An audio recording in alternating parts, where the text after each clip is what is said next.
After surviving relentless attacks from mercenary forces in the escalating oil wars, the employees of Yutime Chinese oil refinery in the Middle East will be extracted from the building by a private security team from China. The team is led by Commander Dragon Luo, who is now staring at half of a pic of the family that he hasn't seen in ages. When they make it to the plant, they find it heavily damaged because it's always under attack from the rebels. They meet the head of the company, Professor Cheng, who immediately begins sharing her evacuation plans. They have no choice but to go through the highway of death to be able to reach the green zone. Meanwhile, former US Marine Chris meets with his brother Henry, who leads a group of mercenaries that Chris likes to make fun of. Henry brings a good amount of money with a mission. They must kidnap an international criminal who is being extracted to the green zone. However, Chris turns the offer down. Afterward, Chris returns to his village, where he takes care of a bunch of orphan kids. The village's water pump is currently broken, so Owen comes to take a look. The damage is severe and it's going to cost a lot of money to fix it, so Chris begins reconsidering Henry's offer. Back in the plant, Luo and his team prepare of a plan to protect the civilians while employee Mei watches from the window, not daring to face Luo yet. The next morning, they shut up all the computers and Cheng puts the key in her bag, which she passes to Mei. Then the team guides the employees to board a bunch of buses, unaware that a traitor is putting a mark on the bus that will carry Cheng. Mei will be on Luo's bus, which she isn't happy about. The helicopters that brought the team will be pushing ahead to the green zone, so the team is on their own now. As the buses take off, Mei accidentally drops her notebook and reveals she has the other half of the picture, because it turns out she's Luo's daughter. However, all Luo's attempts to make friendly conversation are ignored. Eventually they reach the highway of death, which is a section of the road filled with traps and destroyed cars that fell for them. It's a very dangerous area and almost nobody survives crossing it. There are kids begging for help everywhere, but they're also part of the trap and the buses just keep going. When they find two cars blocking the road, Luo just pushes them with the front of the bus to open the way. Things begin blowing up around the destroyed cars, yet the team just keeps on advancing, knowing it's all a trick to lure in the innocent. Seeing Mei's worry, Luo promises to protect her, but Mei immediately calls him out. She knows he'll protect whoever his mission dictates and he doesn't really care about his family, otherwise he wouldn't have abandoned his daughter and his dying wife.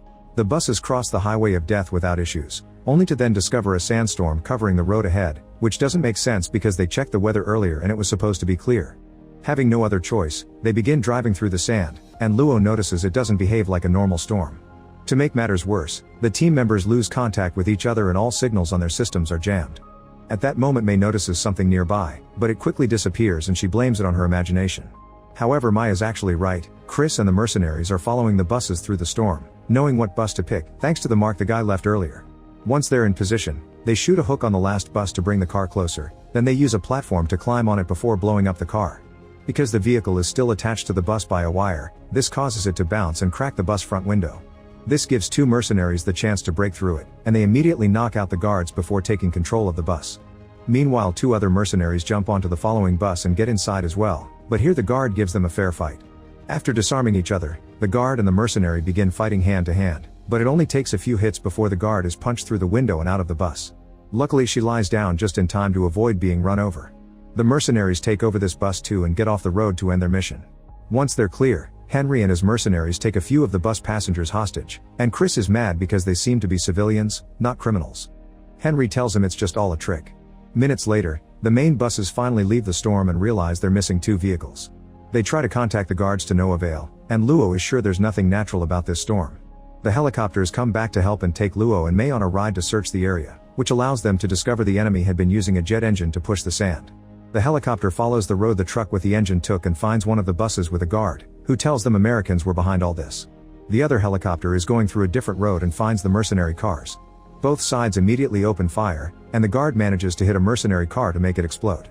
Chris is an excellent driver and guides the other cars to dodge all the following shots until they find a spot where they can stop and take cover to shoot back more efficiently. The helicopter tries to make a turn to catch them from behind, but the mercenaries shoot first and hit the helicopter, causing it to crash. Meanwhile, the rest of the team takes the buses to the green zone while Luo's helicopter finds the last bus and discovers most passengers are there, but they took Cheng and her assistants hostage. Back to the mercenaries, they arrive at the base and Chris pushes Henry, demanding to know what he's been dragged into. At that moment it's revealed that the mercenaries had been hired by Owen, who is the leader of the group that has been attacking the refinery.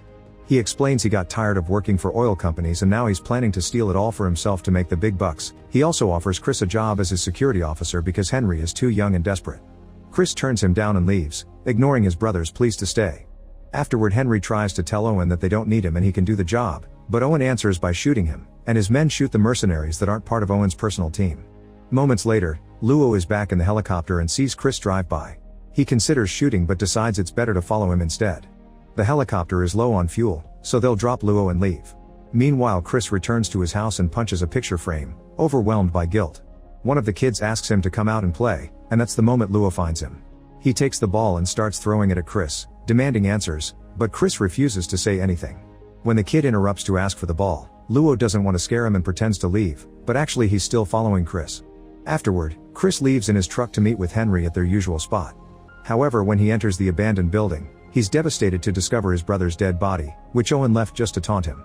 Luo slowly makes his way inside too, only to be jumped on from behind by Chris, and a fight ensues. Both men are excellent fighters and keep asking questions as they throw each other plenty of kicks and punches, but they both refuse to answer. Chris takes out a knife, but Luo knows the moves to stop it, and soon both guys are using whatever object they can find in the room to attack. Then Chris tries to push a vehicle on Luo, who moves out of the way just in time and drags Henry's body away with him so it doesn't get squashed. Luo is about to throw a grenade, but Chris stops him and their arguing finally makes them realize they have an enemy in common. At that moment a bunch of French officials arrive demanding money. It seems Owen has tricked them as well. While trying to tell them off, Chris accidentally pulls the pin from the grenade, and the French men leave before it explodes. Then Kais and Luo put the pin back to prevent the explosion before checking outside to confirm the French men are only returning to their trucks to get their weapons and open fire. The duo rushes back inside and begins arguing again over finding the right bullets. Since they can't find what they need, Chris ends up opening a hole in the wall and Luo passes him grenades that get thrown through the hole. After a few grenades, the shooting suddenly stops, so Luo takes the chance to take out his gun and demand answers from Chris again, but Chris just comes out to check on his truck, only to find it destroyed. Afterward, Chris finally tells Luo about Owen while they put up a bunch of grenades to blow up the building before they leave. Meanwhile, Owen takes Cheng and the other hostages to the refinery because he wants Cheng to give him access to the reserve so that he can steal the oil. At first Cheng refuses, so Owen begins killing hostages to make her talk. The last one turns out to be her son, so she finally breaks in order to save him. Cheng explains that the computer key and the codes were left in her bag, which she doesn't have. Owen is getting angry, so Cheng's son tells them to track her phone, which is in the bag as well. Back in the village, Luo and Chris come back to check on the kids. Mei hears Cheng's phone ring in the bag and picks up the call, but the caller immediately hangs up. Luo calls his team and confirms all the employees safely made it to the green zone. Afterward he discovers Chris entertaining the kids with a song and decides to join them by acting like the animals from the lyrics. Then the duo goes outside to catch a bite and Chris reveals he found Mei's notebook lying around. He grabbed it to add his number to it since he wants to hit on her, but all his salacious comments immediately die when Luo tells him she's his daughter, although their relationship is ruined. Chris shares how he lost his father in a battle for his country, but Luo explains to him that protecting the country also means protecting the family living in it, and that's what Chris's dad had been doing for his sons. This is overheard by Mei, who begins to understand her dad better now. Suddenly they hear suspicious steps entering the village. Mei takes the kids away while Luo and Chris sneak around to discover Owen's men are coming for them. Chris enters a building and knocks out a guy by smashing him against a wall while Luo jumps on the roof and knocks out a sniper.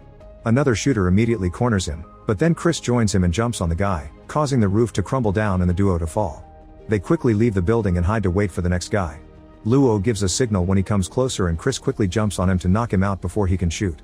However, Chris doesn't understand the other signal Luo makes and they almost get caught. Thankfully Luo rushes to Chris and makes him shoot the following guy. Afterward, Chris takes the roofs again while Luo goes through the back and begins fighting any man he sees, having no trouble knocking them out one by one. Chris shoots a few guys too, but this reveals his location and the enemy shoots a rocket at his balcony, causing him to fall. Thankfully Chris rolls out of the way right before the tower falls on him. Then Chris goes looking for Mei and takes Cheng's phone before bringing it to Owen's men. The people of the village come out to help defend their home, however the enemy responds by revealing a grenade. They explain they want the bag, so to avoid bloodshed, Chris gives it to them while ignoring Mei's pleas. This effectively causes Owen's men to leave. In the morning, Mei explains why the enemy wanted the bag. At first Chris doesn't care about some idiot stealing a bit of oil, but Mei points out this would actually be the biggest oil heist in history and how it would affect the whole country. Now Chris wants to help, so he offers his truck with the engine to get there. Luo tells Mei not to come because it's too dangerous, and she warns them not to use guns in the refinery to avoid an explosion. After they leave, Mei notices there's one more car available for her. In the refinery, the bag arrives and Owen gives it to Cheng, who immediately activates the computers to save her son. The oil starts flowing through the pipes and reaches some huge ships that are waiting at the coast for the deal. When the duo finally arrives, the guards open fire and even shoot a rocket, but Chris is good at dodging it all. He drives the truck through all the barriers on the road and enters the refinery, but when an oil truck blocks the way, he makes a sudden turn and crashes against a platform that falls and fills the area with a cloud of dust. Now everyone knows they're here, but the dust gives them the chance to leave the truck and sneak around. Owen takes the key from the computer so the oil can't be stopped and leaves with his personal guards while sending the rest after the intruders. Back to the duo, Luo climbs a tower, but before Chris can follow him, they both get surrounded by guards and another fight begins. Thankfully, the duo is very good at defending themselves against multiple enemies. Luo stands on a pipe so fewer men can come after him at the same time, and Chris grabs a huge pipe to hit multiple men at once. When Luo almost falls dodging an attack, Chris uses the same pipe to push him back up and hit a few men before transporting Luo onto another platform. Owen uses this moment to say goodbye to them, and more men arrive to continue the fight. Chris and Luo split to keep on knocking out guys without the use of guns, and after a few more punches, they finally make their way inside the main building. There's a guard waiting for them, so Luo throws a knife to distract him and Chris hits him with a hose. Luo uses this chance to make Chang and his son run, then the duo begins fighting the guard, exchanging a few hits before hiding behind the computers. As it happened earlier, they try to share weapons and make the incorrect exchange, so Luo has to roll over and almost gets shot in the process. Chris and the guard open fire at the same time, but after a few shots, Chris runs out of bullets. Luckily, Chris is able to make a plan and begins talking his head off as a distraction, allowing Luo to sneak around and jump on the guy by surprise, pushing him through the nearest window. While Luo takes care of the guard, Chris goes after Owen, but he can't run fast enough to match the speed of a car. At that moment, May arrives in Chris's other truck, so they go after Owen together. There are weapons under the seat and Chris explains the American way is to have guns everywhere. Back in the refinery, Luo and the guard are fighting hand to hand, and Cheng watches from afar. When Luo turns to tell her to leave, the guard tries to escape by climbing the machinery, so Luo uses a fire-blocking foam gun to stop him by making him slip and block his vision. Unfortunately, the gun breaks and Luo falls as well. Now the foam is raining all over the place, and Luo grabs some wires to attach to his belt that will allow him not to drown. The guard jumps on him again, but Luo quickly pushes him away and soon both men are climbing the structure while still fighting each other. When they fall into the foam, they continue to fight there, and thanks to the wires Luo gets the advantage and pushes the guy against the machinery, finally knocking him out. Afterward, Luo uses a fan to get rid of all the foam before leaving. On the road, Owen's guard opens fire and Chris immediately shoots back until the enemy is out of bullets. Then Owen's car goes off the road, thinking Chris's old truck won't be able to survive the desert. There are a few hills ahead of them, and May manages to jump through the first one with no issues, but the second proves to be harder and the car crashes. May and Chris don't know what to do, but luckily Luo shows up in the engine truck and the trio goes after Owen again. Soon they realize the truck is too slow, but Chris reveals the engine isn't only useful to make sandstorms. He presses a button and the engine goes all out, making the truck go at a great speed that allows it to reach the oil trucks and crash against one of them. The oil truck flies high and lands against the other trucks, triggering a chain of explosions that make Owen lose all the oil and send his car flying too. The driver dies of burns, but Owen survives with only half his face damaged. Desperate to survive, Owen offers Chris money again, but Chris turns him down, so Owen pushes the body out and drives away. Luo tries to go after him, but the truck's tank is leaking and creating mud, making the truck get stuck. Chris tells May to press a different button and this activates two side sleighs that allow the truck to slide through the sand using the power of the engine. Luo and May drive while Chris holds onto the side of the truck, and when they finally find Owen in his car, they push it toward a cliff, only for Owen to move the car out of the way. Luo warns Chris that they're about to fall too, but Chris doesn't hear him. Then Luo ties himself and May up so they jump out of the truck right before it falls, bringing Chris down too. When the pair looks up, they discover the rope is attached to Owen's car, and when Owen notices this he decides to bring them down with him. The car goes off the cliff and Owen grins thinking he won, but luckily Luo cuts off the rope just in time so he and May safely land on a rock platform. After Owen crashes into his death, May and Luo call Chris's name to no avail. At that moment May discovers Luo has her notebook and opens it to see he put the picture pieces back together. Father and daughter reconcile with a hug, but the sweet moment is interrupted by Chris, who has been climbing up all along. They help him up and another argument begins with Luo when Chris tries to hit on May. They realize they're stuck there, so the only way they have to get out is to start screaming for help. Meanwhile, Luo's team surrounds the ship stealing the oil and arrests everyone involved. Moments later the trio is rescued and they return to the village, where they fix the pump together and bring water back. The celebration is interrupted by the team announcing they have a new mission and Luo invites Chris to join them. Make sure to subscribe and turn on notifications so you can watch more videos like this. Thanks for watching.